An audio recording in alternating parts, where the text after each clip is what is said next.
Are we ready, David? Thank you. The West Hollywood Planning Commission acknowledges that the land on which we gather and that is currently known as the City of West Hollywood is the occupied, unceded, seized territory of the Gabrielino Tonga and Gabrielino Quiche peoples. This Planning Commission meeting is being live broadcast and teleconferenced on the city's website, and as a courtesy, this meeting is also available on the city's YouTube channel at youtube.com/WehoTV and on Roku, Apple TV, Fire TV, and Android TV. You may call in to make a comment, and you may also listen to this meeting by dialing 669-900-6833, and the meeting ID is 839-1523-4805, and then press the hash or pound sign. I will now officially call this meeting of the West Hollywood Planning Commission to order, and the time is 6:33 p.m.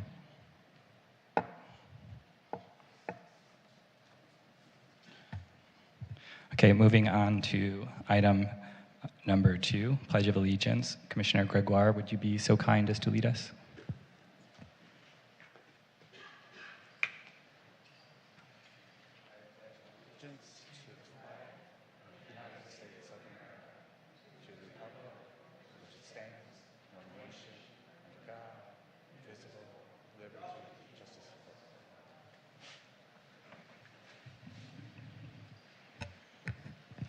Thank you.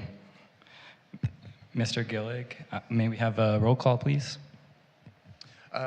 Thank you, and good evening, Commissioners. Tonight, Chair Carvalero is officially excused from this meeting, so the digital electronic voting will reflect that as an excused absence. Commissioner Matos. Present. Commissioner Jones. Here. Commissioner Gregoire. Here. Commissioner Edwards.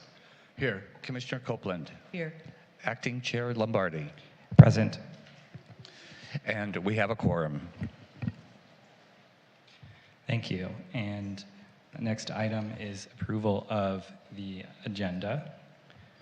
Would anyone like to approve the agenda? Or David, do you have any modifications before we proceed?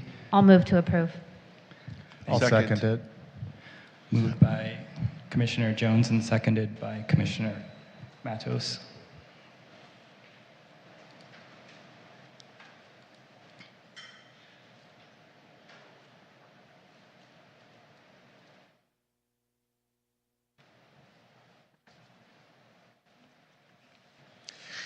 And the motion passes. 6 ayes, approving the agenda as presented tonight for Thursday, October 5th, 2023.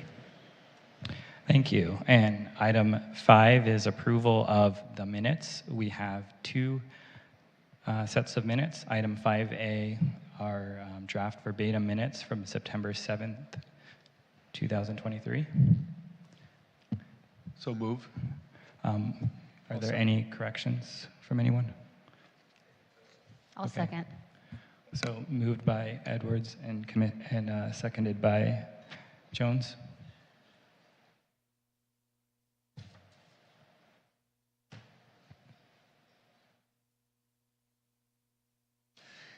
And the motion passes with 6 ayes, approving the court transcription minutes of September 7th, 2023 as presented. Thank you, David. And item 5B, minutes from September 21st, 2023. Are there any corrections from staff? Otherwise, any? I'll move. I'll second. Okay, moved by Jones and seconded by Gregoire.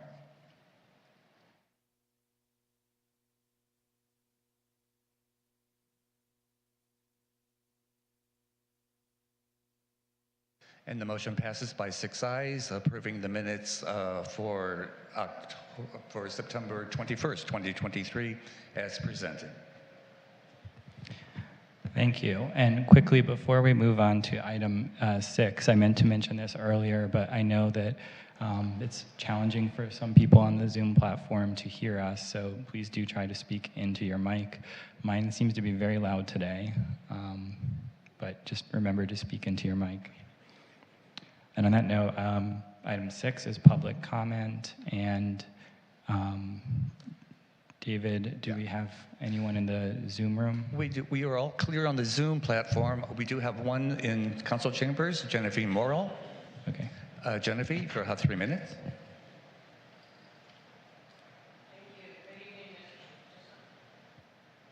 Mr. Chair and Commissioners, Genevieve Morrill, President and CEO of the West Hollywood Chamber of Commerce.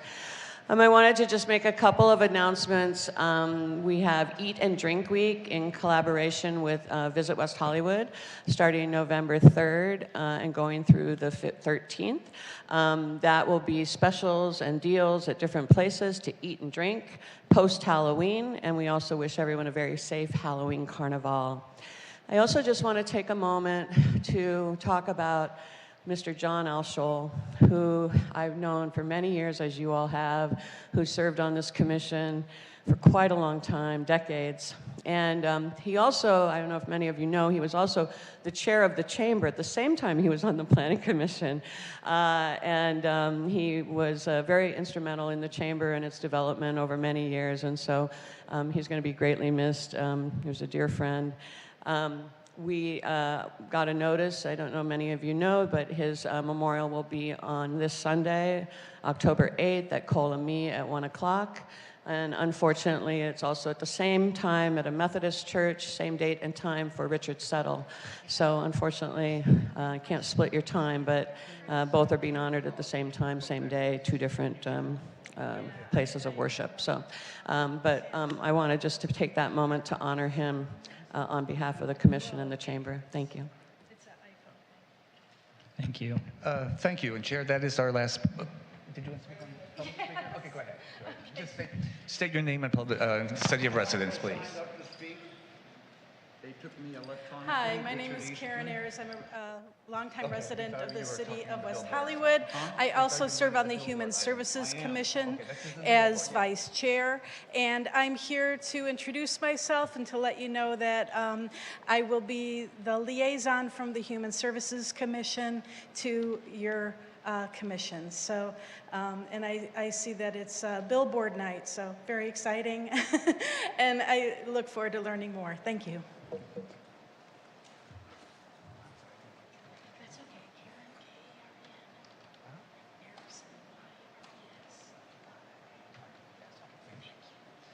And Chair, that is our last public speaker in the chambers. Okay, thank you. Moving on to item number 7, Director's Report.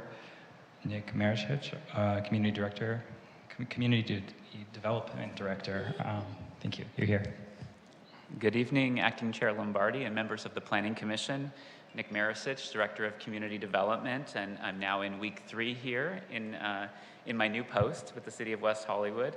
I have a very brief report for you this evening just to share an update on a recent action taken by the City Council at their meeting earlier this week, where the City Council voted to approve the Historic Preservation Commission's recommendation to designate 2 abutting commercial properties located at 7900 and 7906 Santa Monica Boulevard. That's the southwest corner of Santa Monica and Fairfax, as individual local cultural resources. So that's it for this evening. I'll keep it short and sweet, but I just want to take a moment to thank all of the city staff, especially those in the Community Development Department who have really been so kind in welcoming me over the past 2 weeks and helping me to get situated in my role. So thank you so much, and happy to answer any questions. Thank you. Any questions? We're good? Okay. Item 8, consent calendar. There is none. 9, public hearing, section 1, project subject to the Housing Accountability Act, and we have none. And that leads us to item 10, public hearings. And we have one tonight, item 10A, which is 9009 and 9015 Sunset Boulevard. This is a hearing to consider a request to permit a new internally lit billboard at 9009 Sunset Boulevard, the Roxy Theater, and the conversion of a static billboard to a new digital and internally lit billboard at 9015 Sunset Boulevard, Rainbow Bar and Grill in West Hollywood. And I think we'll start with a staff report.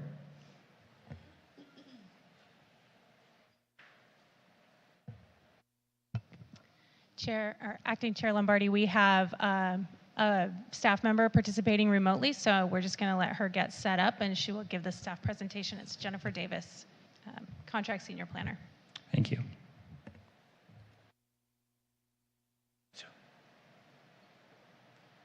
Zoom button.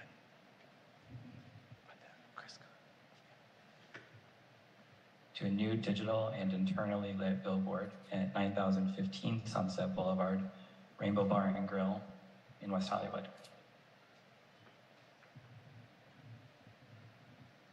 I think we'll start with the staff report.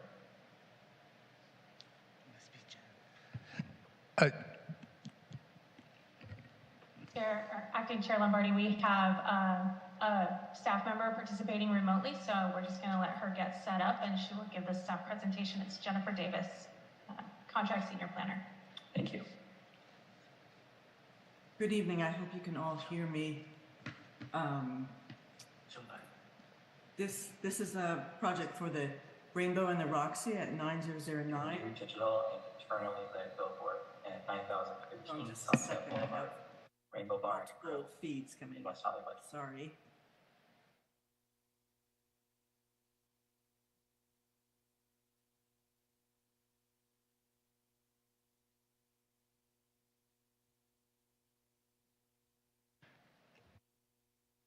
Okay, let's try that again. Sorry about that, technical difficulties. Let's just move on to the next slide. The commission tonight is reviewing permits associated with two billboards at 9009 and 9015 Sunset, respectively the Roxy over the Roxy Theater and the Rainbow for the Rainbow Bar and Grill. The commission tonight makes recommendations to the City Council regarding the approval of these permits. This is being reviewed pursuant to the Sunset Arts and Advertising Policy, commonly called the Billboard Policy. There are several permits we're reviewing tonight, so I just thought I would list them. There is a development agreement for the Roxy and a development agreement for the Rainbow. There's a zoning map amendment that combines both of these, which the zoning map amendment actually changed the zoning map to put these sites into a development agreement overlay zone. The Roxy itself has an administrative permit, a sign permit, a sign permit for the billboard, and a certificate of appropriateness because it is a historic designated resource. The Rainbow has a sign permit for the billboard and a certificate of appropriateness. The two buildings are located on Sunset, just west of Hilldale, on the north side of Sunset. These are the existing billboard and the existing signage. Rainbow on the left, Roxy on the right. The Roxy does not currently have a billboard, but it does have several wall signs that cover the exterior of the building for the Roxy. This is the existing site. Here, this is Sunset along here. This is the Rainbow, the existing Rainbow two-sided billboard. And this is the Rainbow Bar and Grill here. This is the Roxy Theater. Back here is the property that's still part of the Rainbow and the Roxy, but it's located in the city of Los Angeles. This is a unit used for talent. These are the previous proposals for these two properties. These were all looked at in 2021. They were reviewed by the Sunset Arts Subcommittee, the Historic Preservation Commission, and the Planning Commission in the fall of 2021. Since that time, the applicant has changed media companies. And at that time, the applicant team decided to step back and sort of look to see if they really wanted to move forward with these designs. And they, in fact, have changed them significantly based on input from all that subcommittee and Planning Commission meetings. So the current proposal has been reviewed by the subcommittee and the Historic Preservation Commission. And here it is here now for the second time before the full Planning Commission. This is the current proposal. So we have the Rainbow and the Roxy. The rainbow is now two-sided. One side is 1,000 square feet of digital, and the other side is 1,000 square feet of what we call static, which is internally illuminated. The Roxy has one face, west facing, and it is 800 square feet of static. Some of the major changes from the previous proposals 2 years ago, the rainbow has removed there was 2 components here below the billboard that came down to the street. Those have been removed. The sign face has been increased from 672 to 1,000. The courtyard here has been redesigned. On the Roxy is completely different. It was a more elaborate design that overhung the Roxy, and now it's much more simplified, a vertical sign.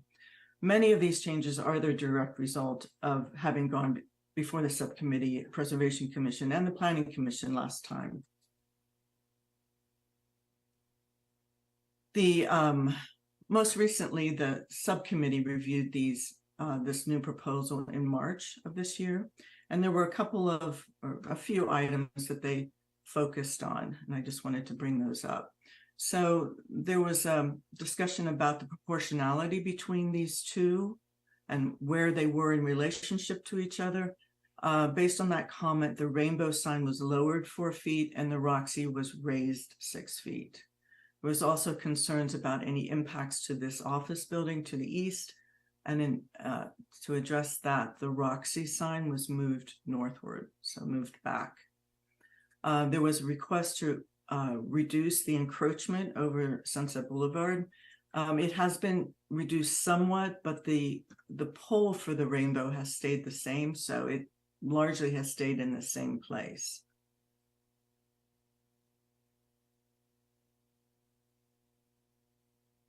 Okay, let's see. I just wanted to point this out. In your packet, this is a replacement for page 21. The Roxy sign was increased, as I just said, 6 feet. And so this elevation would replace the plans that are in your current set. So let's starting with the Roxy. As I said, the design is completely simplified. It's now a vertical sign, and it does not overhang the Roxy any longer. There's an internally lit pole structure here, perforated metal, that allows the light tubes inside to shine through. There's landscaping on the base here. Altogether a different design. The Roxy has 5 wall signs currently, and taken together, they total 603 square feet. The billboard policy allows wall signs to be removed and then replaced with a billboard, and that is in fact what the Roxy proposal does. As I said, it's 800 square feet of internally lit sign face. This sort of shows its context. This is the Roxy. This is the Roxy's driveway. This is the Roxy billboard, showing the perforated cladding here with the light tubes. The rear of this pole is clad with historic sort of rock and roll posters.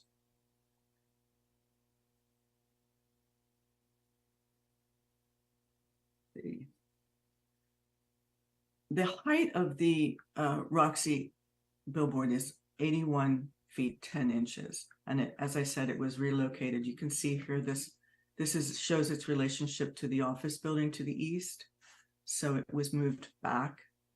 The back side of this billboard is a patterned metal panel. It's embossed, powder coated white. That was also a comment from the subcommittee, which the applicant addressed. This shows the rear of the pole sign with the poster, the rock and roll historic posters. This is a table which shows, you know, sort of what's there now and what's being proposed. In this case, it's really wall signs that are being removed and replaced with a proposed billboard. And moving on to the rainbow now. The The rainbow is a two-sided billboard. The west-facing side of the billboard is internally lit, just as the Roxy is, and the east side is 1,000 square feet of digital. The pole has been simplified, as I said earlier. Here you can see the poster wall, which will be have historic posters celebrating the rock and roll history. This removing the previous elements on this pole was significant for the Historic Preservation Commission. They really preferred this design much more. This shows the relationship of the rainbow sign with the Rainbow Bar and Grill, the area between the two buildings, and here's the Roxy. The existing, what we call the rocking R sign, has been lowered 8 feet to allow it to be read in context with both of these billboards. The height of this one is 91 feet 10 inches. And the relationship here between the rainbow can sign and the bottom of this billboard sign, that's what it is now, and that's what it will be proposed to be. And that was also a significant element. This again is the table showing the existing billboard and the proposed billboard. If we need any information on that, we do have this table to refer to. There are also site improvements proposed for this project, and I just want to go over this briefly. Again, this is the Rainbow. This is the Roxy, just to give some context, Sunset Boulevard. So starting here, these are existing dining tables that will remain, as are these over here. But these are new planter boxes along here. There's new string lighting that crisscrosses the outdoor area. There's a gate that can be used to close off this area in the evening. 3 new trees that are uplit. This points to where the poster wall is, right here, curvilinear. And the whole area here has new paving, permeable paving, which carries over to the Roxy driveway over here. And there's landscaping at the bottom of the Roxy sign. In addition, this project will remove a curb cut right here. Both of these projects are considered alternative projects under the billboard policy, and that is because they exceed at least one of the standards of the billboard policy.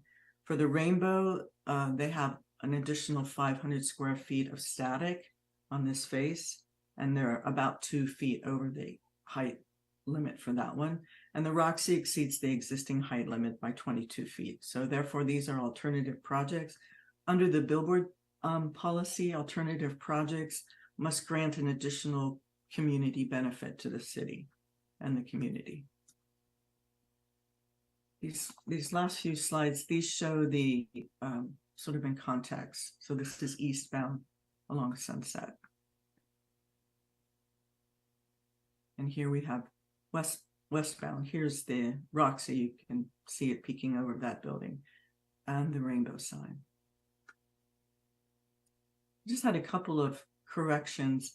On your Exhibit B, which is the resolution for the zoning map amendment, I wanted to add the administrative permit reference to page 1, section 1 in Exhibit B. And also, as I mentioned earlier, replace the page 21 of the project plans with a more accurate representation of that elevation.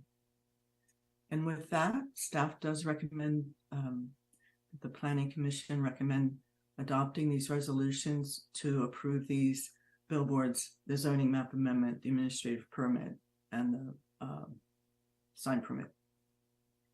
And I would say I could answer any questions, but I'm afraid I can't hear anyone. But I am here standing by with my phone ready to answer any questions. The applicant does have a presentation as well. Thank you, Jennifer. If you can hear us, and did not want to speak earlier lest there be more echoes of ourselves again. So thank you all for bearing with us.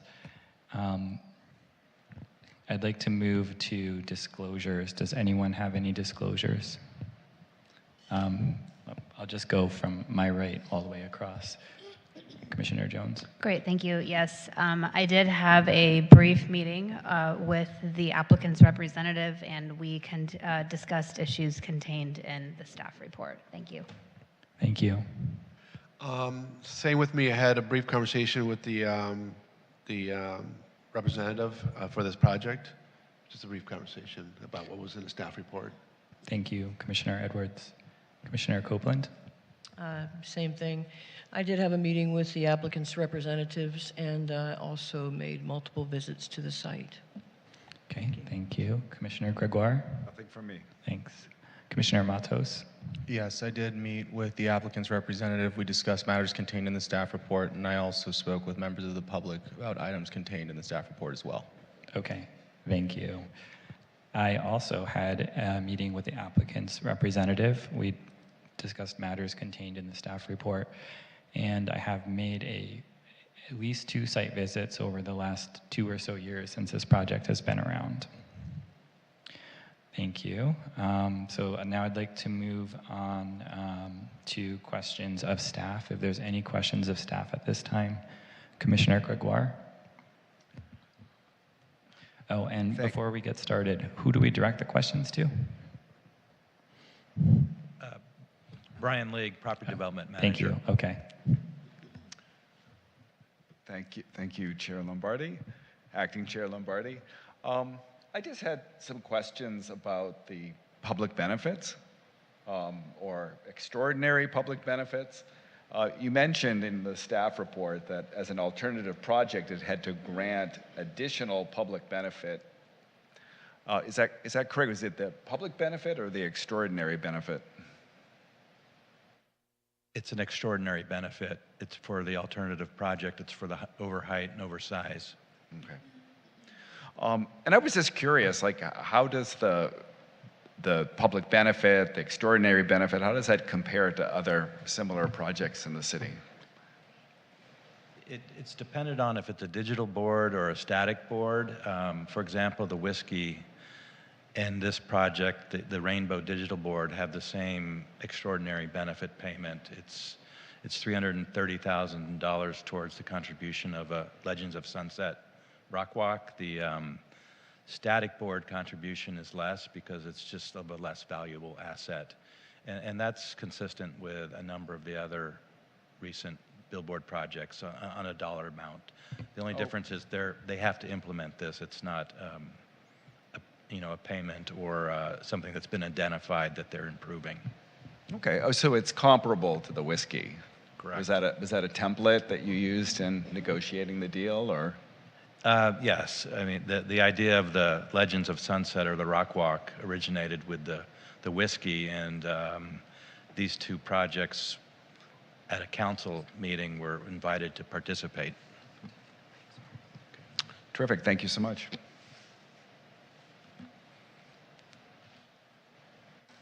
Any other questions? Commissioner Matos.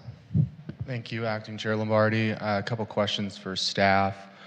In the staff report, it references that there's going to be in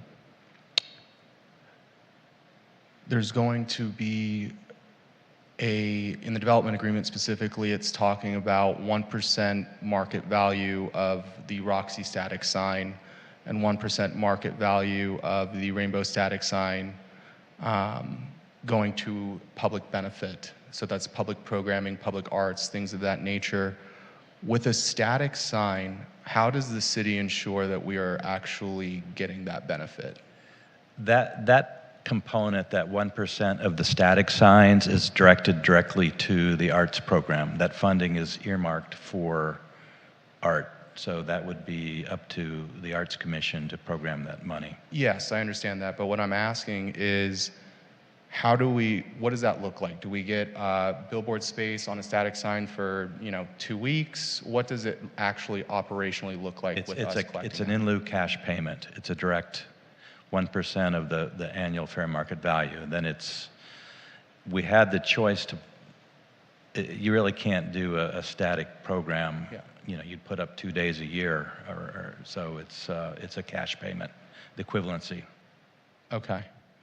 And then for the digital sign, I know that past development agreements, we've actually used the sign component to advertise public programming and public art.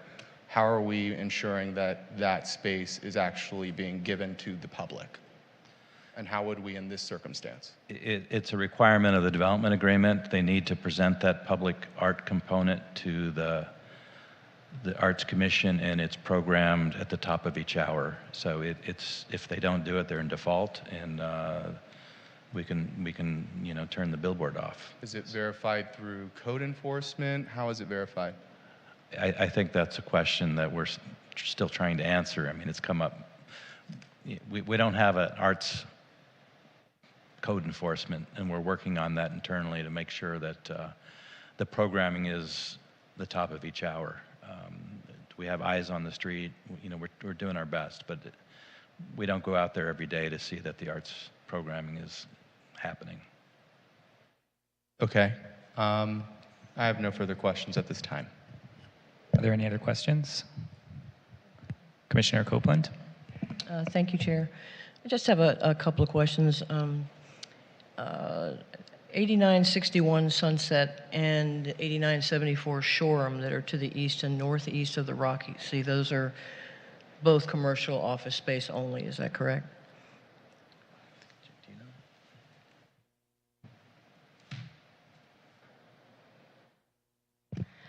I'm sorry, you said 8961 Sunset and you're talking about the property that's basically at Shoreham and Directly Sunset? north of the, Just north of of the that? 8961 Sunset. Those are both strictly commercial, is that correct?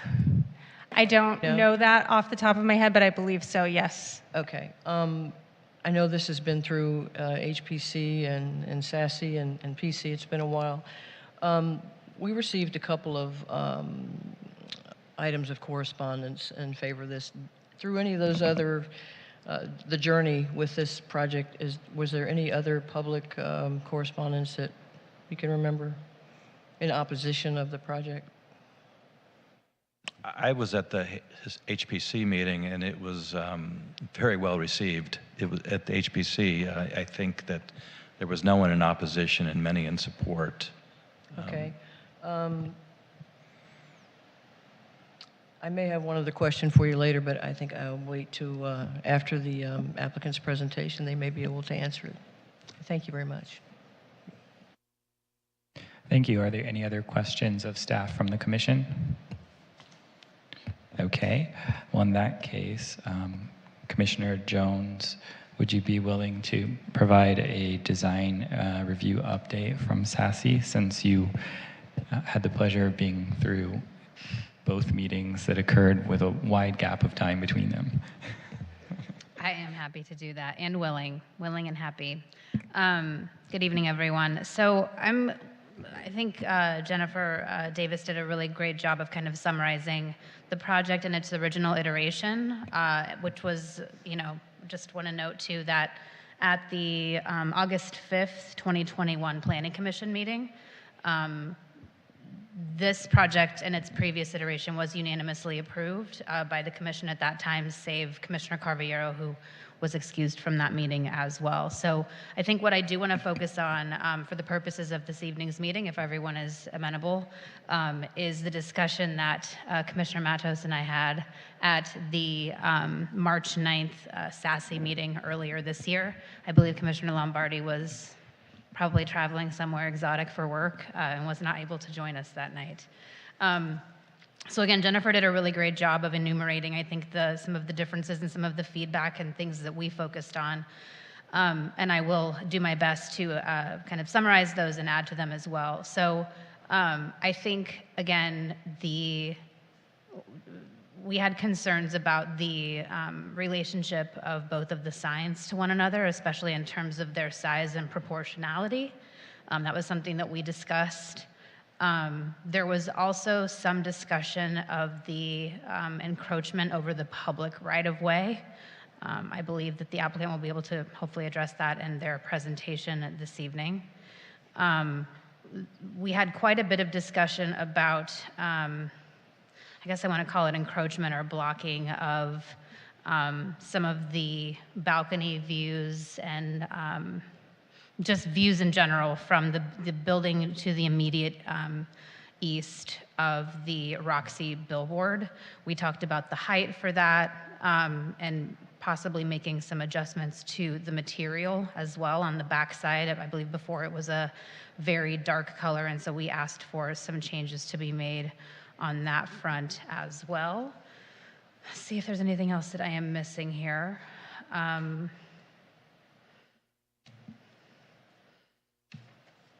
It was generally very well received, and again, having been on SASE kind of through the first iteration, I know that we had a lot of feedback. I think generally speaking, Commissioner Matos and I found that we were generally supportive of the design, but had hoped that the applicant would make some changes. I think that the final note that I have here was that there was discussion about the perforated cladding on the one-sided static sign, and hope that they would be able to incorporate some more of that. So I think that's everything. Commissioner Matos, am I doing you wrong? Is there anything else that you want to add? Sorry, the tip of my microphone just fell off for some reason. No, I think you did a great job summarizing. If I can just add one point. The discussion that we had around design was not for the sake of views, it was for the sake of ensuring that the billboard did not protrude and create a blank back wall space that protruded out from the back of the building. So that is why we saw that the applicant took that feedback and incorporated it, and then moved the billboard, I believe, 6 feet back to ensure that there was not a strip of blank wall space that protruded beyond the building, so that if you're driving westbound on Sunset, you weren't able to just see a strip of blank wall. So I think that was a really important part that I thought was worth bringing up again, but otherwise I think you did a great job summarizing. Great, and those are all of my comments. I think hopefully the applicant's presentation will round things out nicely. Thank you. Okay, thank you. And I appreciate the update from both of you, and thank you, Commissioner Jones. Actually made me think of a question, so I'll ask quickly right now before we move on. Are there any other questions of staff from anyone? Otherwise, I do have 2 quick questions. Okay, I will go then. So Commissioner Matos just mentioned the billboard moving back. Was it 6 inches that the Roxy moved back? Or was it 6 feet? I'll let the applicant address that, but I think it was 6 feet. It was, okay. I'll let them confirm that. Okay, thank you. And then the one other question that I have is, there was a large amount of green area near the rear of the property previously, which has gone away in the new iteration. I was just curious if, from the city's perspective, if you could let us know any thoughts on that evolution on the design.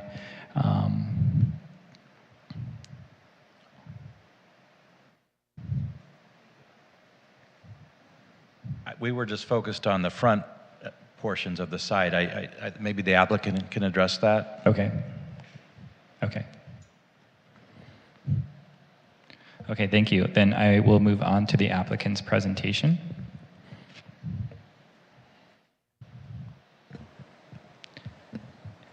And please state your name and city of residence.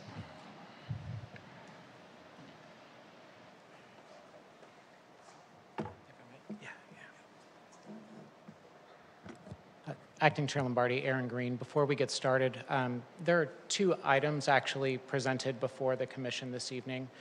Would the commission consider granting me just a bit of extra time beyond the standard 10 minutes, perhaps 13 or 15 minutes? Sure, I'd like to check with my colleagues. How much time are you requesting? I can probably get it done in 13. In 13, okay. So let's say, just in case, 4 extra minutes maybe, if everyone's okay with that? I'm okay with that, as long as we are also open to, if needed, granting any of the public speakers some additional time as well. I agree. Okay, yeah, that makes sense to me. I would be amenable to that. Yeah. Okay, so 3 minutes would be excellent. Let us know how you are there, but no more than 4. Okay, thank you. Great, thank you. Appreciate it. So for the record, my name is Aaron Green. the president of the Africa Consulting Group, and I have the privilege this evening of representing the Maglieri and the Adler families, who are the owners of the Rainbow and the Roxy and these properties, along with their media partner, Orange Barrel Media. So Jennifer covered this already, but I just sort of two pieces I really want to talk about while this is here. When we embarked upon this project, we set 3 goals for ourselves: to preserve and enhance the Rainbow and the Roxy, to improve the public realm, and then to create economic tools that would allow the Rainbow and the Roxy to thrive for many decades to come. I don't think I need to talk about the Rainbow and the Roxy too much to any of you, but what I will say is there is magic in these buildings. And there's not just magic in these buildings, there's magic outside of them. There's magic in the driveways. The things that have happened here have really shaped culture and music for many generations. And we're grateful that we have the opportunity to hopefully get the economic tools to allow these buildings to continue for many, many years to come. Physically speaking, there are 5 elements, and Jennifer did a really good job covering these, so I'm going to try to be brief. There's the rainbow, and that element is we are preserving that building as a historically designated property. There is the rainbow billboard. Then there is the plaza, the courtyard in between the two that Jennifer talked a bit about. There is the Roxy that we are preserving and saving, and then there, of course, is the Roxy billboard. What you can see here are also the 2 westbound faces, which are the static faces that Jennifer touched upon.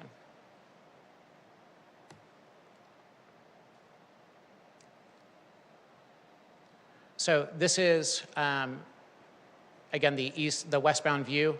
Again, and I'll get a bit into this. There was a lot of discussion at SASE about the rear or the non-advertising side of the Roxy billboard. You can sort of see it up on the top right. It's gray in this rendering with some dimpling on it. That is a non-transparent metal, but for the purpose of visual articulation, you'll see that it's over there on the top right, and it does look a little gray with some spots on it. And this is the digital side of the rainbow and the rainbow billboard. Sometimes I swap the Rainbow and the Roxy because they both start with R and they're a little fun, so you'll forgive me if I do that. At the Rainbow, and you can begin to see our courtyard here, we're keeping this pole very simple. This is the location of the pole as it exists today with the existing billboard, and pursuant to the direction of HPC, we are not having any articulation or ornamentation on it as was part of our original proposal, which Jennifer showed briefly from 2021. We got very strong feedback and ultimately kudos from HPC. And this original direction for Black came from the late, great Ed Levin when he was on the commission and saw this from us in 2021. You can begin to see the Rainbow Courtyard occupy the space that right now is the drive aisle where there are temporarily, through the alfresco dining program, tables there. We intend to make that permanent. And then you can see, and we'll have a zoom in a moment, our poster wall, which really becomes a fixture of public space that does not exist today, and an element of true engagement on the Sunset Strip. So here is a more zoomed in version of the poster wall. This will be curated. It will be rotated, and what this is this is intended to celebrate the music and pop culture that happened at these 2 venues. As many of you know, the Roxy just celebrated its 50th anniversary. The Maglieri and the Adler families have been involved in these properties since their inception, and we are also fortunate that they have archives from those last 50 years, which we'll be able to gain access to and utilize in this space. Jennifer described some of the details of the billboards, so I'm going to touch on the pieces that she didn't touch upon. Excuse me. So this is taking another look at the Roxy billboard, as Jennifer mentioned, single face, backlit, static. The pole has 2 sort of basic elements to it. The front side, or the northern side, has a perforated metal with 5 different light tubes, different colored light tubes.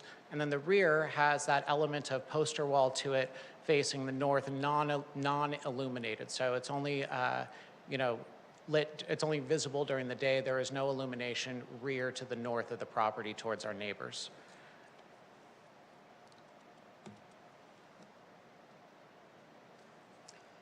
I want to pause here for just a moment. I know we've seen this, but I want to talk to it. So at SASE, one of the big pieces that we were asked to look at was how we could declutter, if you will, for lack of a better term, the space around the base of the rainbow sign and the relationship between the rainbow can sign and the rock and R. As Jennifer mentioned, in order to achieve this, we reduced the height of the Roxy's rock and R we're proposing to take out an 8-foot section in the middle of the pole. Also, by simplifying, using the simplified pole for the rainbow billboard, you can see that the rainbow bar and grill sign, which is a character-defining feature of this building, is really allowed to stand on its own and be clear and visible on its own.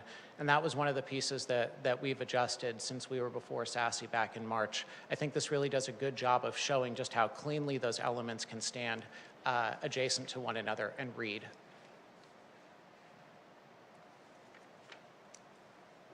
So due to the sign's perpendicular nature to Sunset, we have a lot of confidence that there will not be any light impacts for our neighbors to the north. The site is just more than 200 feet deep from Sunset Boulevard to the north of the site because the property includes that hillside as well as the parking lot behind it.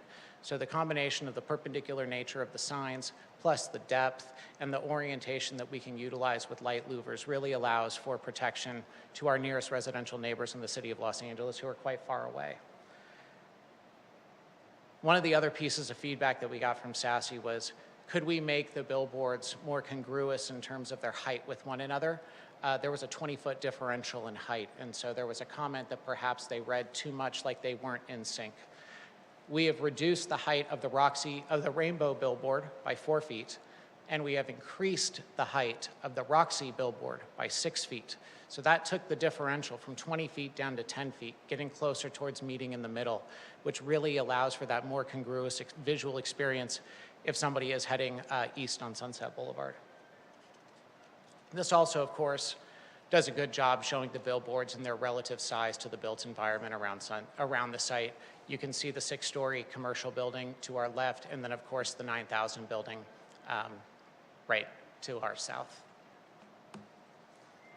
So as Jennifer mentioned, we're proposing to transform the driveway and create the really special rainbow courtyard with the poster wall and the seating. Since Jennifer covered that, I will not speak to it.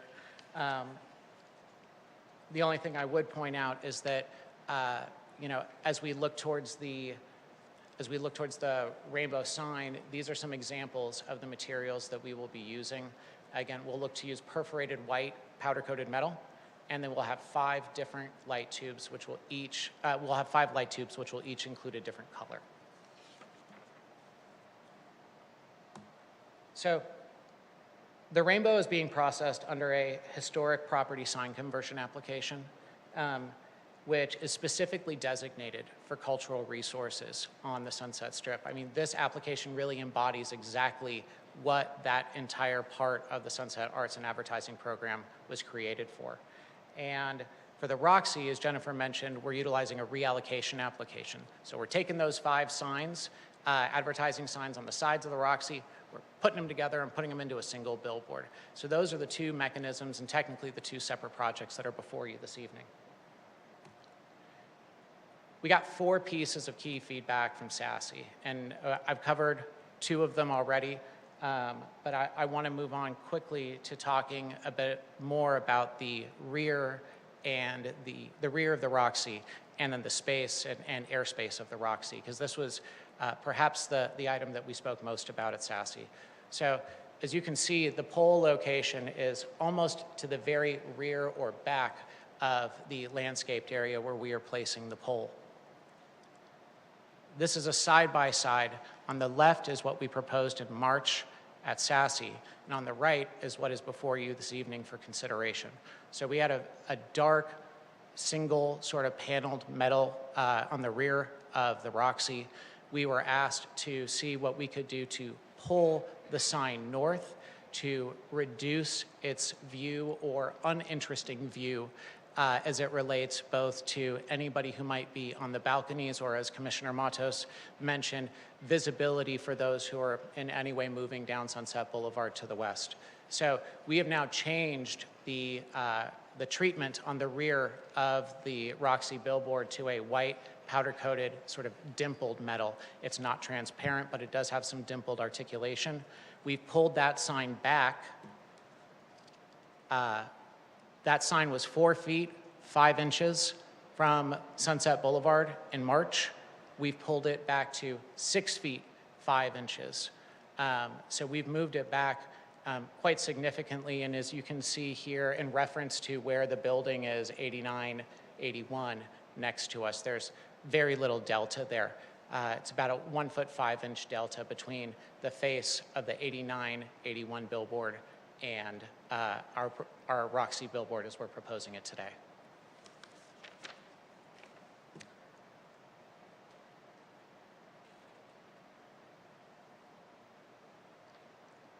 A lot of this has been covered by Jennifer, so I'm really going to focus on the public benefits for just the last moment here, and I think I can do this in less than 13 minutes. So we talked a bit about the public benefits, and I think sometimes those conversations tend to get lost in some of this, as we typically tend to more focus on design, but I do want to spend just a moment talking about them. So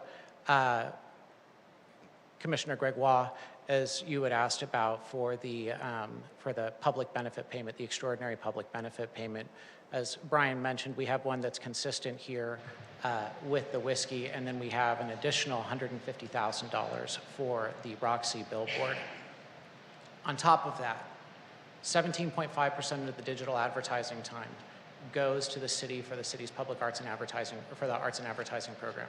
The city's third-party consultant has has provided the economic estimated value of that time at $38 million. And in addition to that, there is a revenue share component from these two billboards. And when you combine them together, it's more than $56 million. This project delivers approximately $96 million in cash and cash equivalent value to the city and preserves the Rainbow and the Roxy and allows them to thrive for the next guaranteed 30 years. We also get the public benefits of the courtyard. All of that and this entire program, everything that I'm talking about, that is the embodiment of what this program was designed to do. So I really appreciate your consideration. I appreciate the work from staff and the feedback that they've provided us along the way. They've really helped us get somewhere special. And I hope that you will consider the unanimous support that we got for this at the Historic Preservation Commission, the recommendation from staff, and recommend to the City Council that this project be approved as proposed. That's 13 minutes and 18 seconds. Thank you. And I'm here for any questions. Thank you. Before we move on to public comments, are there any questions of the applicant at this time? Commissioner Matos? Thank you, Acting Chair Lombardi. Hi. A couple questions for you. In the staff report, several times, there's mention of the Legends of Sunset as a public realm enhancement. The way that public realm enhancement is situated is between two privately owned buildings. What are your plans to keep that accessible to the public so that it is truly a public realm enhancement? Yeah. And this is a good question. I appreciate you bringing it up. There is the Rainbow, there's the plaza, the courtyard in between the two of the buildings. That will be open in the southerly portion, the portion abutting Sunset Boulevard, 24 hours a day. We will have rollout gates that control the dining area for security purposes when the Rainbow Bar and Grill is closed for service. But I want to note that the Legends of Sunset program is actually not physically located on the property. The Legends of Sunset program is an organization and a program that's going to be implemented in the public right-of-way in conjunction with the city over the course of a number of years. You'll see that program, or I should say the council and probably the Arts and Cultural Affairs Commission, we'll see proposals for that program coming to it in the next year. There's a nonprofit organization right now that's working on creating that. And this seed funding will allow for the first physical implementation to actually be delivered. So it's much broader than just the courtyard and the space in between the two buildings. Okay.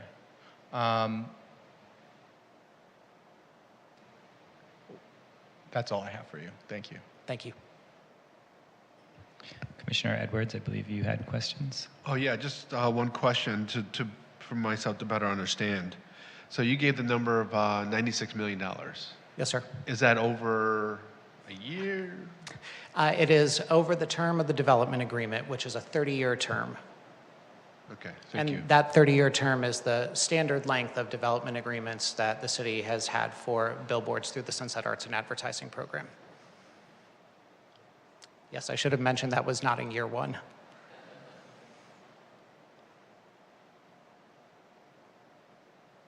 Any other questions? Any other questions from the commission? I have a couple of questions. Thank you for clarifying the repositioning of the signage of the Roxy. So it's moving back basically 2 feet, if I understand correctly, to 6 feet 5 inches Yes. offset from the property line. If I may, I can just pull that up real quickly. So there is, as best as we could measure, given that we do not have a certified survey for 8981, there is an 8-foot gap between the public right-of-way and the face of the building next door to us. So originally we had been proposing to have a 4-foot 5-inch setback, which would have had a 3-foot 5-inch overlap with the building next door. We've since pulled it back 2 feet, which represents about a 30% pullback from where we were previously in terms of the amount of space on the offset. Okay, thank you. And then one change that I noticed on the plans compared to when this was at design review is that there's some additional seating that is now shown closer to the rainbow on the plans. And I was just wondering if you could help walk us through how the property is being managed in terms of security. If I understand correctly, everything is open during business hours, and then you have an area that is gated, it closes. However, there's also seating shown forward of that zone. Yes, so I'll talk about them in 2 zones. Sort of the, I think my cursor is visible. So there's Yes. the main zone, that's sort of this rectangular zone right in the middle. On the left, you've got what is the existing bar for the rainbow, and then just the existing drive aisle. That zone will have rollout gates, both at the back and the front, that will allow for control when the business is closed. There is then that front section of seating, which is consistent with the booths that are there today. Of the 4 sides, the western side is the building, the rainbow. Then there are 2 sides that have planters. Right now, we're proposing to leave the rear open, but we have no opposition if there's, questions from the commission or concerns about control of that space if we put a rollout gate there or something like that to close during the evening. We don't have one now, and it hasn't seemed to have been a problem, but we're fine with that if that's an issue. Are you replacing the seating or maintaining the current seating in that area? We're going to put new seating there. Is it fixed or is it movable furniture? The seating in the middle is fixed. The seating at the edge? Oh, excuse me. It's all movable. Okay.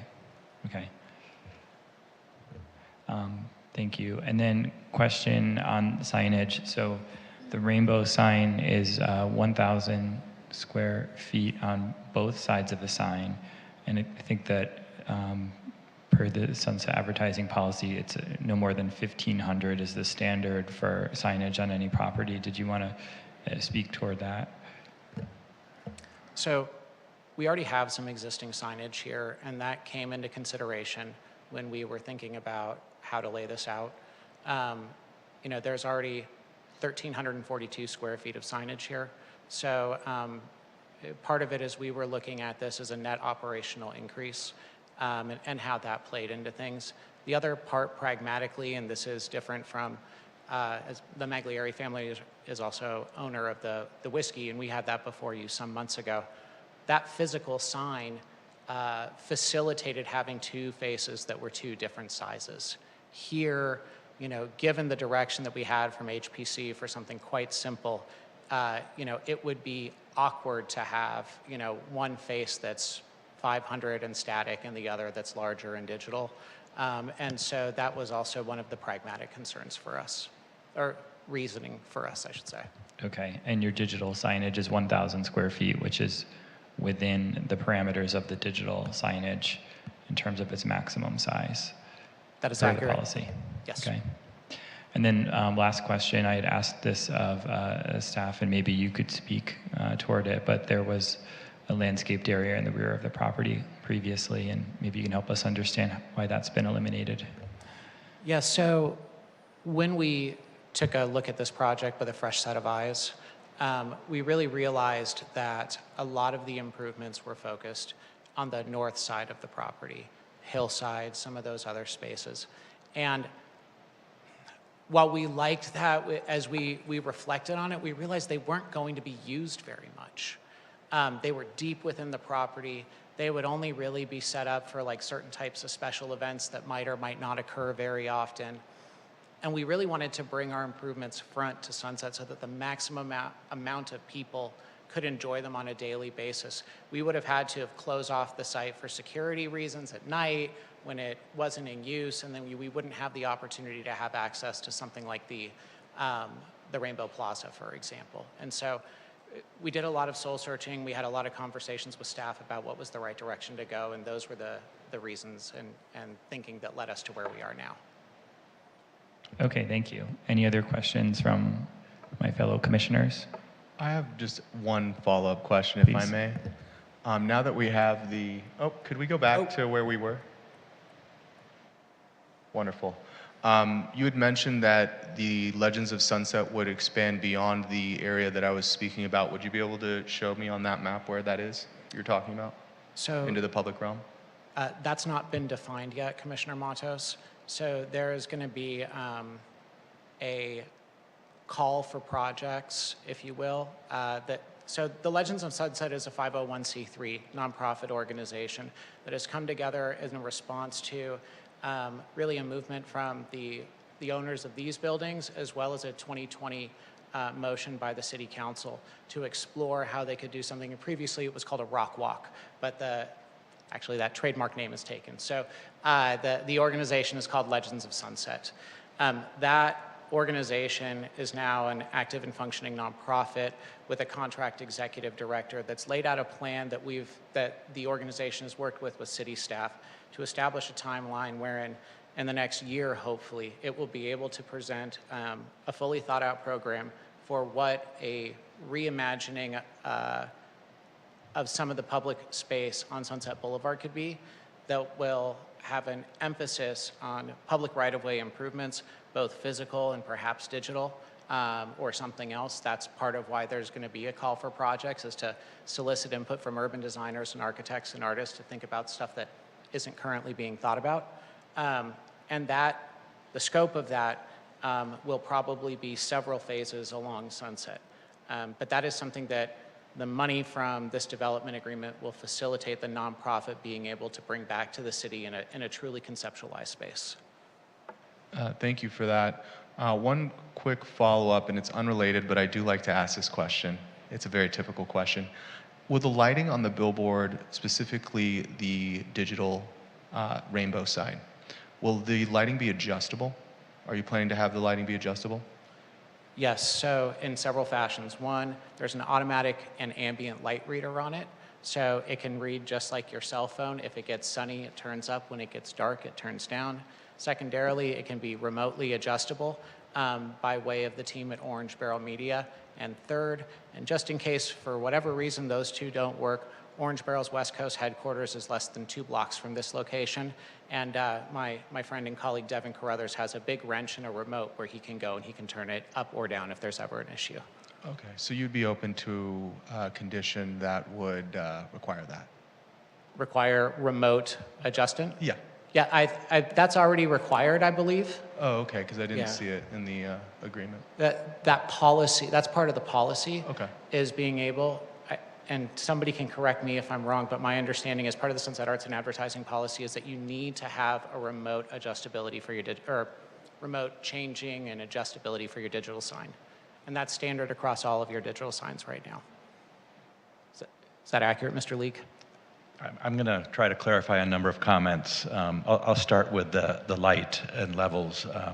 Part of the development agreement, we require a test prior to, we'll issue a certificate of completion or occupancy for the digital boards that mean that it meets the maximum lighting standard at night, which is like 300 candelas or less. And we will not give the board a certificate of occupancy until we know it's compliant with the allowed brightness at night.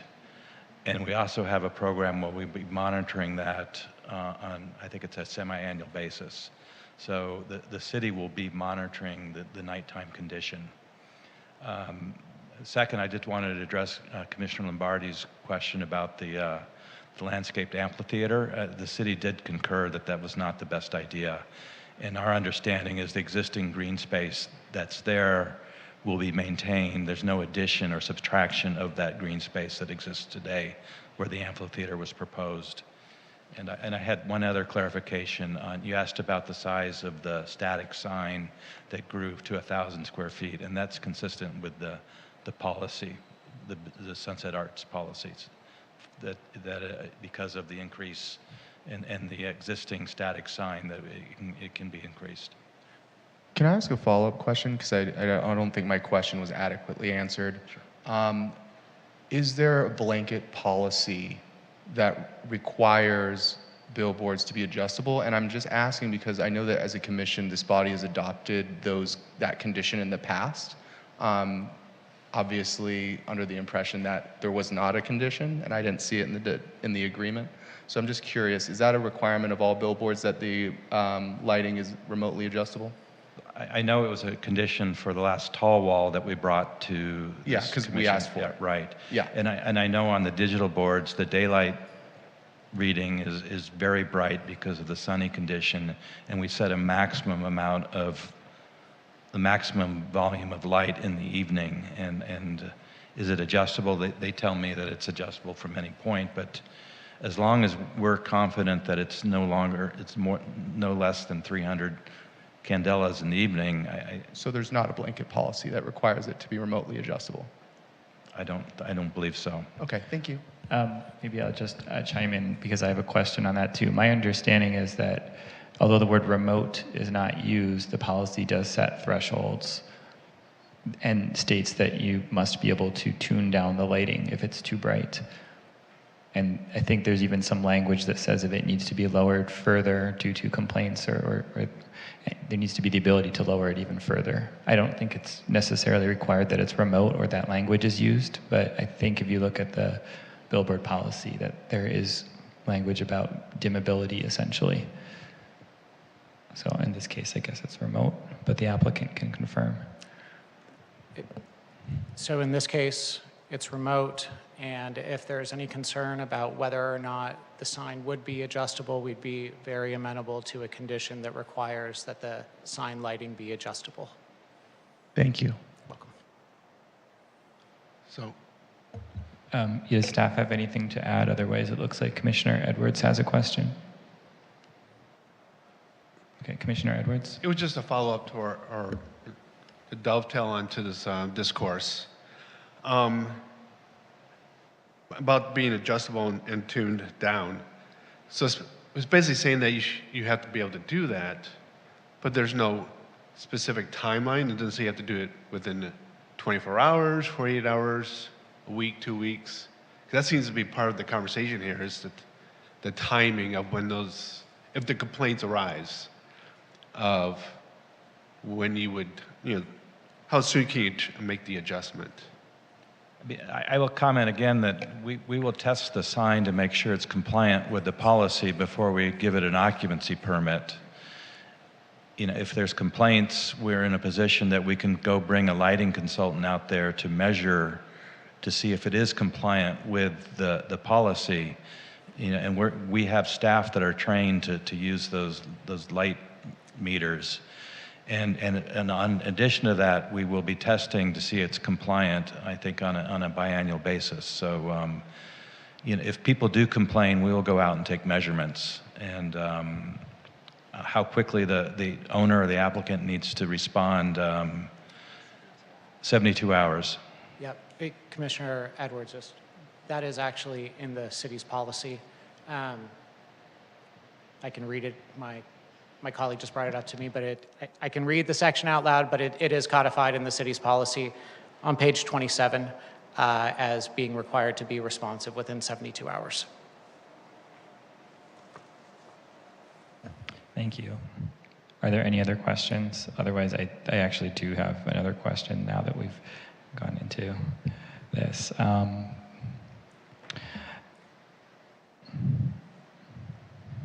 Let's see. Actually, no, you know what? They've all been answered. I'm good.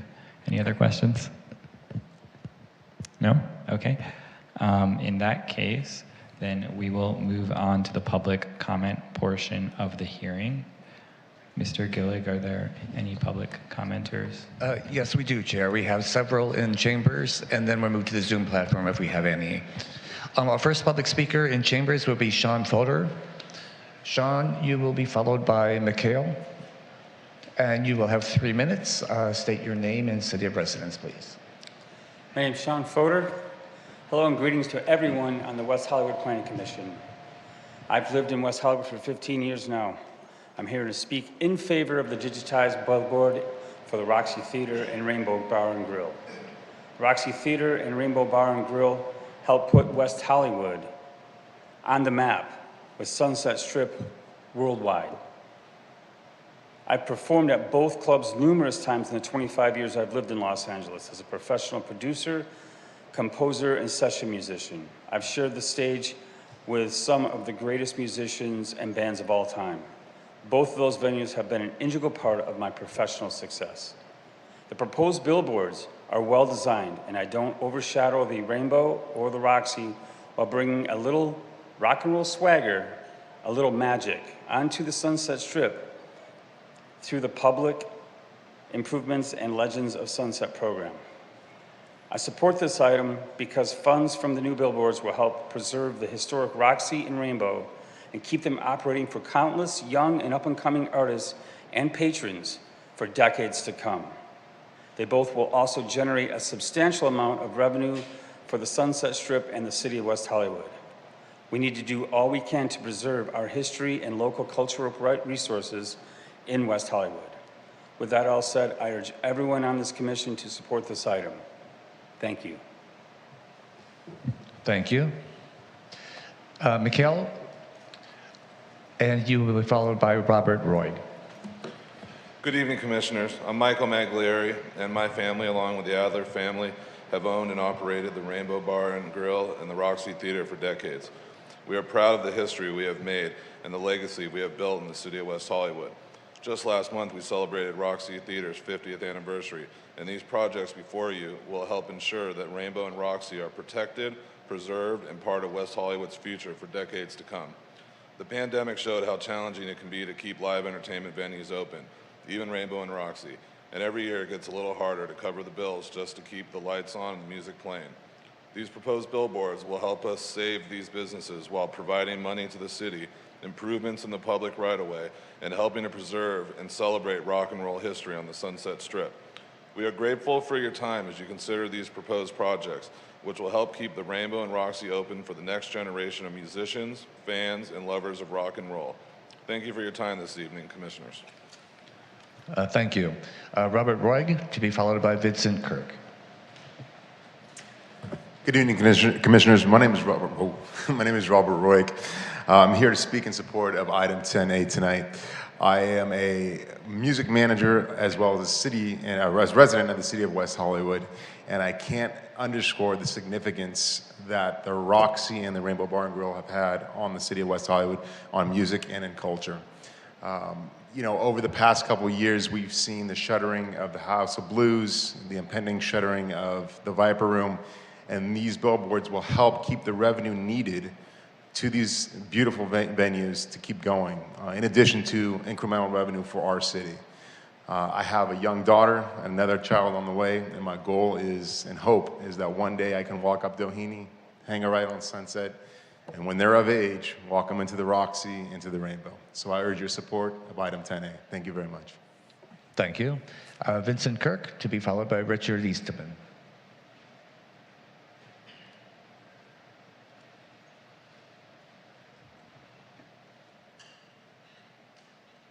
Good evening. My name is Vincent Kirk. I am here also to speak in favor of the new signage. I've been going to the Roxy and the Rainbow for the years that I have lived here, and they are staples of the Sunset Strip. They're woven into the fabric of what the West Hollywood culture is, and being able to keep those alive and honor those and pay tribute to that culture and keep that going for 30 more years is a fantastic thing. The revenue that will bring in for the city programs, for the art programs, it's a win for everybody. That keeps everyone happy.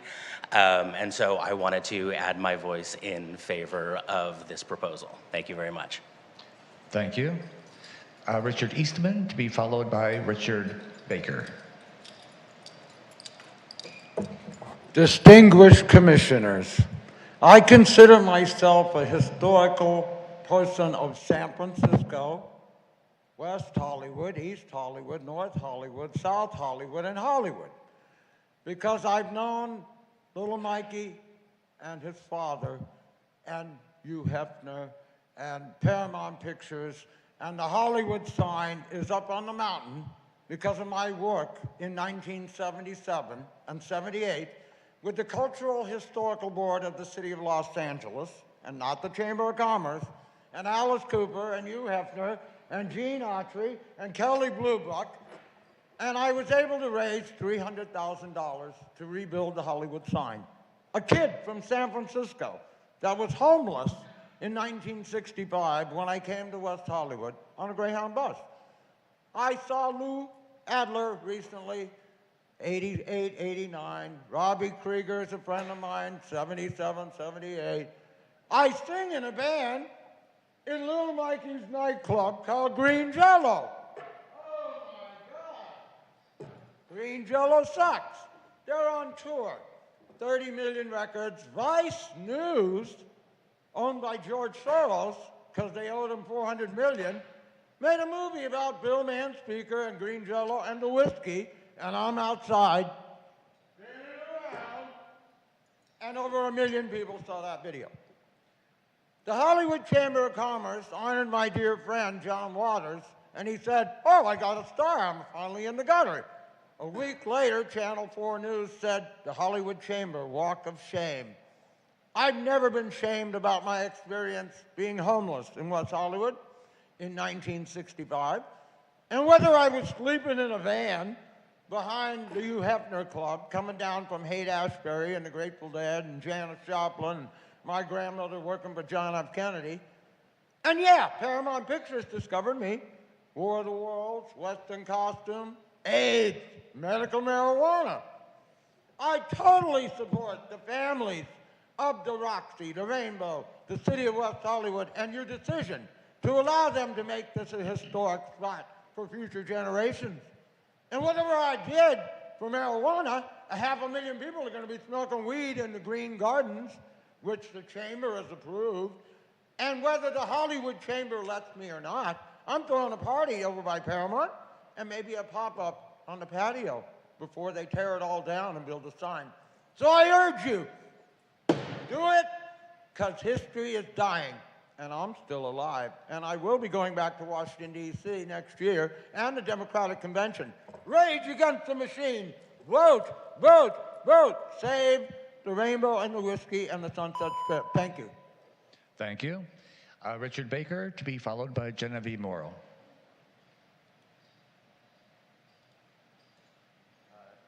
Thanks. My name is Richard Baker, and I don't have as many names to drop as the last guy, but I'm a fan of the Sunset Strip. It's part of the reason, one of the many reasons why I loved LA growing up and wanted to move here, and have loved it ever since. And I just think anything that helps keep the historic fixtures that we have on the Sunset Strip is a good thing, and I encourage you to vote for it. Thank you. Thank you. And our last speaker will be Genevieve Morrow. Thank you, Mr. Clerk. Good evening, Mr. Chair and Commissioners.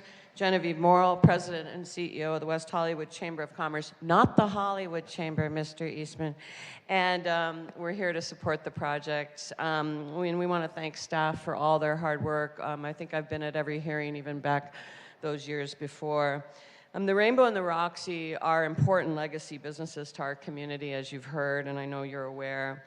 The Sunset Strip would not be the Sunset Strip without the Roxy and the Rainbow. The history of these venues have brought to the city cannot be overstated. The Strip, while iconic, has struggled with pedestrian activity and the lack of infusion of new customers that serve to keep our clubs, bars, restaurants, and retail thriving. The project ensures the long-term future of these two critical businesses on Sunset Strip. In addition, the upgraded Rainbow dining area will help draw even more visitors to these businesses. These boards allow the city to provide public benefit, art programs, revenue to the city, but it also keeps these iconic businesses in business. Between rents, wages, inflation, and pandemic recovery, it's been a long road to get back to those prosperous times.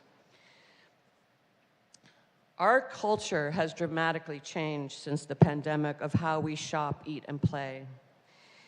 And our entertainment is consumed differently from all different choices that are very vast. So these music venues are challenged to become creative and reinvent themselves repeatedly to be viable and to continue to stay alive.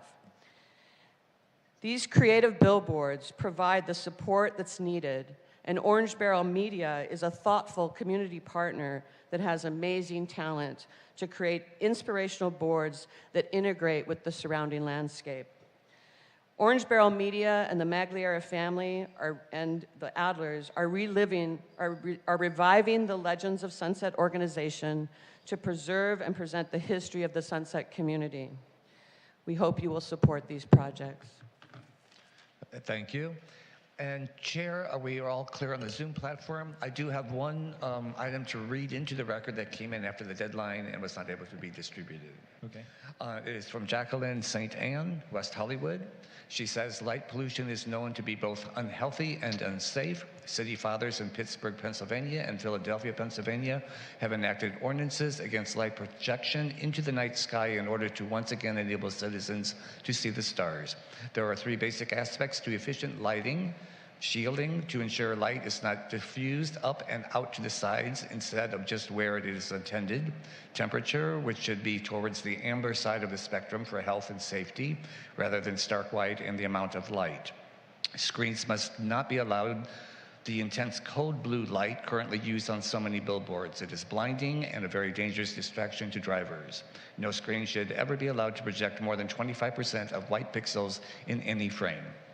And Chair, that is all we have for public comments.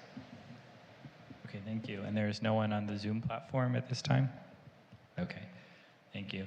Then I will now close the public comment portion of this hearing and bring the matter back to the Commission for discussion and deliberation. But the Commission does reserve the right to ask questions of the applicant. Oh, I'm jumping ahead. Does the applicant want to have a 5-minute rebuttal?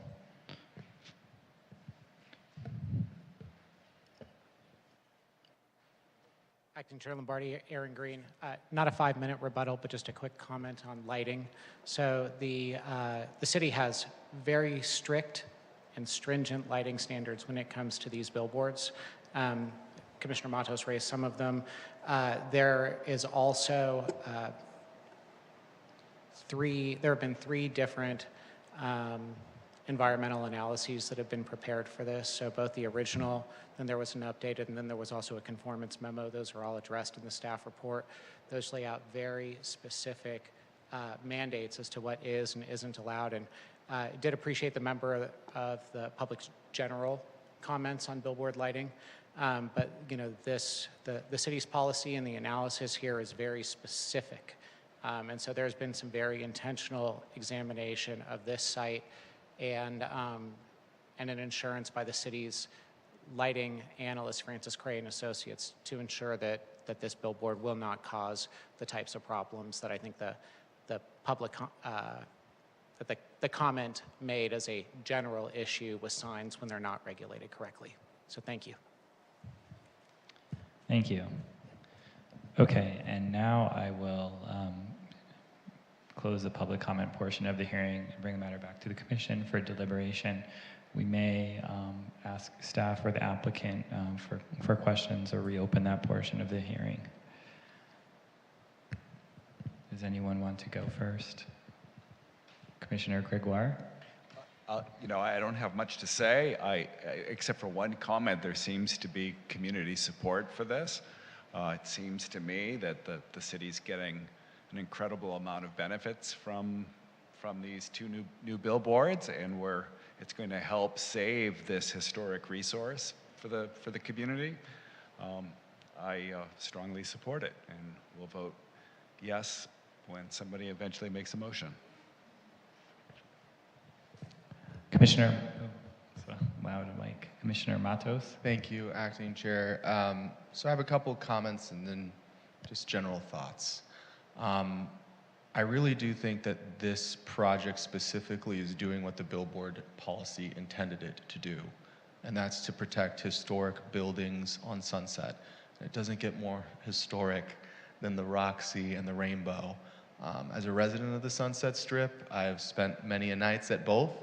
I enjoy going to them. I care deeply about the Sunset Strip because it's my home. I want to thank the applicant for being responsive to the feedback on the design that we provided at SASE that Commissioner Jones really eloquently outlined. There was, a lot of concerns about how the billboard appeared as a pedestrian in the urban environment, and those concerns were addressed, and I want to thank the applicant for that. I do have a couple of comments. They're not necessarily specific to this project, but I do think that they warrant at least being discussed. The project, and I am aware of the Sunset Arts and Advertising and the billboard policy that Mr. Green referenced, but I would just say that I actually believe that to be not as specific as it should be, because responsiveness within 72 hours doesn't necessarily constitute an adjustment. And that's not just with this project, it's across the board. We've seen billboard projects come before this body before. We've heard community concern, and we've ensured that there is a way, at least if there is community concern moving forward, that there's a way to mitigate that. So I'll just leave that part at that. The other two things that I just want to bring up that I think it would be worth mentioning, just based on the discussion that we've had here tonight, is that we heard staff say that they're still developing a means to be able to verify the public art and programming component of digital billboard signage. I don't think that this is the appropriate time to try to address that, but I do think that that should be something that we do have a discussion on some point in the future. And then lastly, the one thing that was brought part of this project is the Legends of Sunset public realm enhancements. I think that those are going to be absolutely incredible. I'm very excited for them as a resident of the Strip, but I do think it is also worth mentioning that we want to ensure that public realm enhancements are truly publicly accessible. And especially when there's instances like this where there's still architectural plans that are happening and things of that nature. With all that being said, those are just some of the thoughts that I had when I, re-reviewed this project. Otherwise, I fully support this project. I intend to vote yes. And again, I do think that this is a vital part of ensuring that historic venues like the Roxy and the Rainbow do continue. But, someone at the public comment mentioned John Auschel. Part of his brilliance was that he was very, very intrigued in the details. And I'm not comparing myself to John Auschel. I'll never be as good as he was. But I think that when we look at these types of policies moving forward, that we should consider some sort of standing policy, not just one-offs. So for that reason, I intend to vote yes on the project as presented today, but I do think that we should be considering those details moving forward. Thank you. Commissioner Jones.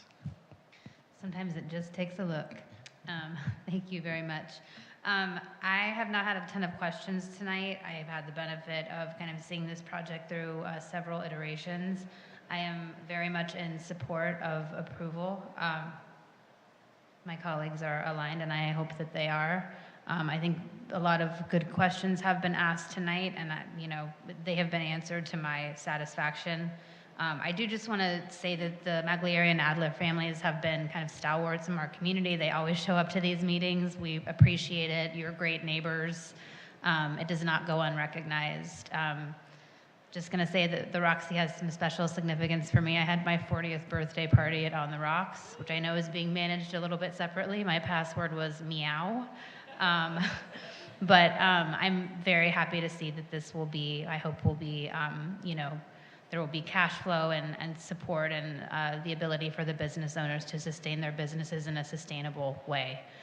So I'm very much in support of this, obviously open to conversation on things, but I think especially everything that we addressed at SASE, Design Review for Sunset Arts and Advertising, billboards were adequately addressed by the applicant in terms of the new design that was brought forward tonight. So those are my comments. Thank you. Anyone else? Commissioner Copeland? Sorry. Thank you, Chair. I really appreciate and celebrate the cultural resource designations that are already in place, and that the long-term development agreement will keep these venues open and maintained well into the future. The Sunset Strip is a destination, and with a rich history, and preserving that history is crucial. Anytime we can do that, I think it's a cause to celebrate. And people come here to see these things, I mean, sure, we have nice hotels and restaurants, but that's not what they're coming here for. They're coming for that feeling, that vibe, that history, and so it makes me very excited to see that history continue. I also really appreciate the willingness of the applicant to make those modifications after all the reviews that went through with HPC and SASE, and that's also, I think, something that we very much appreciate here. So I am most definitely in favor of moving this forward with recommendation to City Council. Thank you. Thank you, Commissioner Edwards. Any comments? Deliberation? No? Okay. Then I will jump in. Thank you all. Likewise, I appreciate that the applicant has made the effort to go through the process of historic designation on this project. I think there were some really unique and creative original designs on this project, and there has been some simplification. But that being said, there is something nice about how all of the elements are composed together at this time. So it does feel like a nice cohesive project, and as my fellow colleagues have noted, there's a lot of opportunity here, from the business end, ensuring that our local businesses are viable, and then also in terms of funding that would move forward for the city as well. So, I don't have any major questions or concerns. I actually think it's a really nice design. The only things that I'm a little bit concerned about, and I don't know if this is anything warranting to resolutions, is two elements. One would be the signage height. I know there's signage standards that are being discussed in terms of the operator signage. In this case, Orange Barrel Media looks like it's within those standards that are not memorialized yet. I would ask that staff keep an eye on this.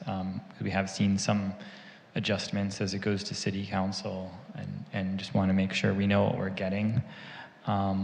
I do have a little bit of concern with the safety relative to the seating in that one area, but I understand there's currently seating there, so I just hope the applicant, addresses that as proactively as they can. But overall, I'm certainly in support of this project for all the reasons that my colleagues have stated.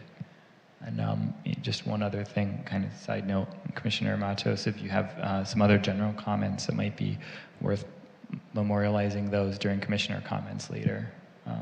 If there's anything you want to note with sunset policy or for staff to look into project-wide. But yeah, I think it's a great project. I'm personally ready to support it. I'd like to make a motion to move the item as presented. I'll second. Okay, and one question before we move forward. I believe that staff had noted there were some changes to Exhibit B. Was it Exhibit B? And could you help clarify what those changes were? I missed some of them. I think there were two. Yeah, there were two. One was, I should have taken a picture and my phone so I could memorialize it, and I didn't. But it was on that slide that Jennifer pulled up. Correct. I know there was one correction that could be with the acceptance of the motion maker and the second incorporated into that motion, which was to just add on Exhibit B in page 1, section 1, a reference to the specific administrative permit and that permit number. The other was replacement of the rendering that she showed on the screen in lieu of what was presented in the packet. Correct. So if that is acceptable to the motion maker and also the second, okay, then that will be part of the motion. Okay, so there's a motion on the floor. Is there any further discussion from anyone or any questions? No? Do we want to go to vote then? Okay.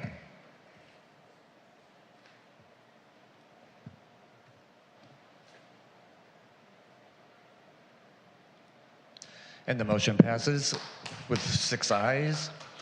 This is approving resolutions PC 23-1524, 1525, 1526, 1527, and 1528. There is no appeal process. This is a recommendation to City Council. Thank you, David. And now we move on to item number 11, new business. There is none. Likewise, item 12, unfinished business. There is none. Excluded consent calendar, none. And then item 14, items from staff. 14A, planning manager's update.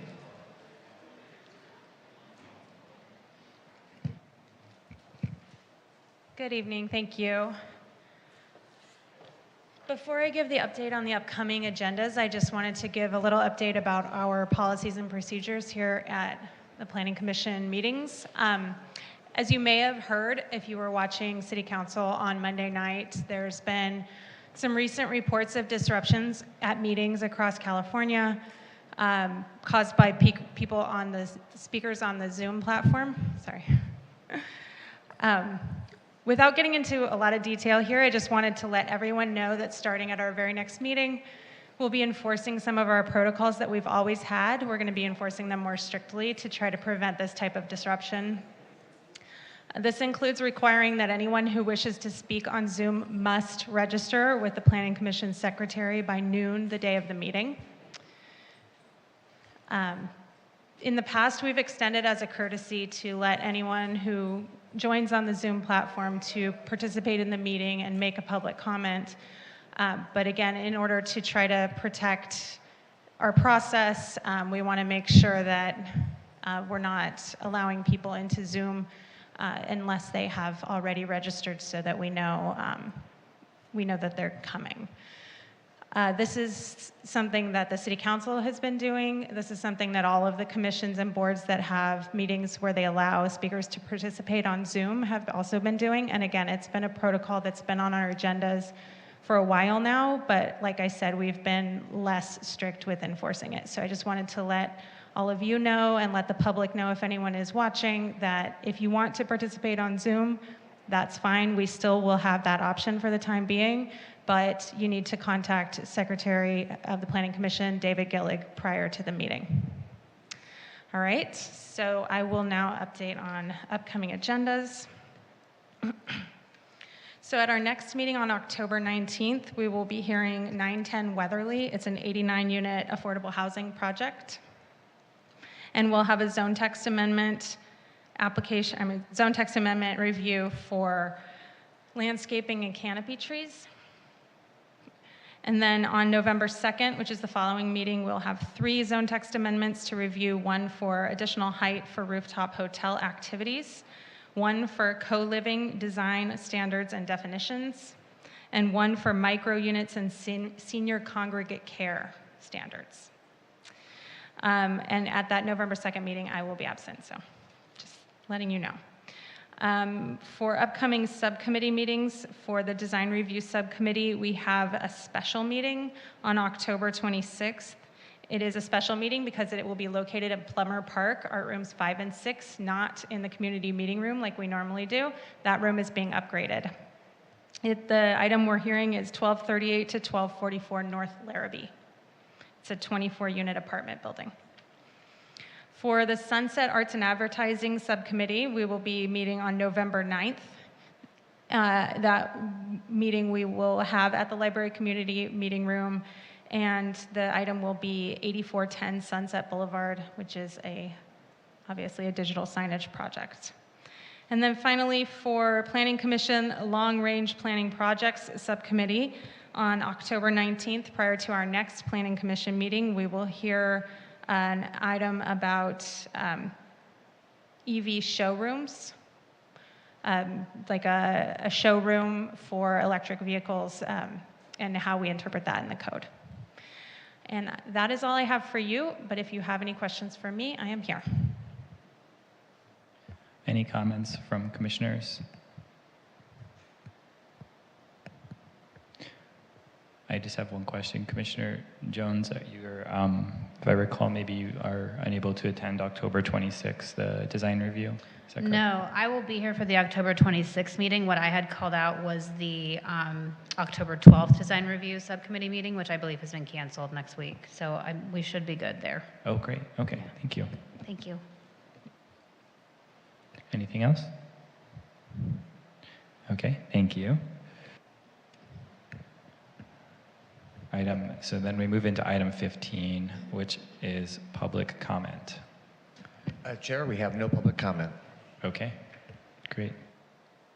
And item 16, items from commissioners. Anyone? Commissioner Matos? Yeah, I have one just for discussion, and I don't want to keep us here any later than we already have been. But I do really feel strongly that there should be some discussion around standard requirements, specifically around ensuring that public realm enhancements are accessible to the public. And you know, when I heard today from the staff that we're having trouble getting the ability to verify that public art and programming are actually being done, it made me think, you know, what if there was a standard requirement that required disclosure to the Director of Community Development, the dates and times of that public art or public programming on digital billboards. It's just a thought. I might be the only one that's really interested in this level of detail, and if I am, I apologize for that. But I just really just wanted to bring that up, and then also just bringing to full understanding the adjustable lighting requirement. I personally read that before and didn't really think that it addressed that concern about adjustability, but you know, that's just my thoughts for whatever it's worth. Is there any comments from our planning manager? Yes, I do actually have an update. I have great news. We're working on some updates and clarifications to the policy, and you'll be seeing that in the coming months once we get it packaged and ready to come to the commission on its way to council. So that kind of clarification is in the works, and we'll just double back and make sure that what you've talked about tonight we can incorporate, and if it, you know, that will be a full discussion at the Planning Commission on those types of details and how we incorporate them. Thank you. Thank you. One quick question. On that note, is the next meeting that we have here with the Planning Commission a good time if we have any thoughts to provide additional input? I'm not sure what your timeline is on that. Don't want to throw you thoughts after you're ready to go. I think what we'll do is we'll bring it most likely to the long range subcommittee and just like the normal ZTA process. And so, and then, like I said, at the full Planning Commission, we can have that discussion also. Okay, and how about for anyone that is not on long range? I guess they can provide comments as one normally would.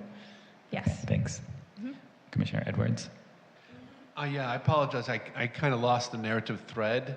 So you're talking about the public art component, making sure that there's, if a project has to provide public art, is that being utilized? Is that the question? So my question, Commissioner, was about in the development agreements that we issue for digital billboards, there's typically a percentage requirement of time that is dedicated to the display of public art or public programming, and that might be programming that the city has or something of that nature. So my request and my question was around how do we ensure that that is actually being fulfilled? And it's not just any specific to any item, this is across the board. How are we ensuring that those public benefits are actually being realized? So that was what my question was about. Because, if we don't know what time there's going to be an electronic signage on art or electronic signage on a city program or something like that, how would we actually verify it? So that was my question. No, thank you for that clarification. That makes total sense to me. Okay, great. Any other comments? Okay. Well, then I will adjourn this meeting, and our next regular meeting will be scheduled on Thursday, October 19th. Thank you. Thank you.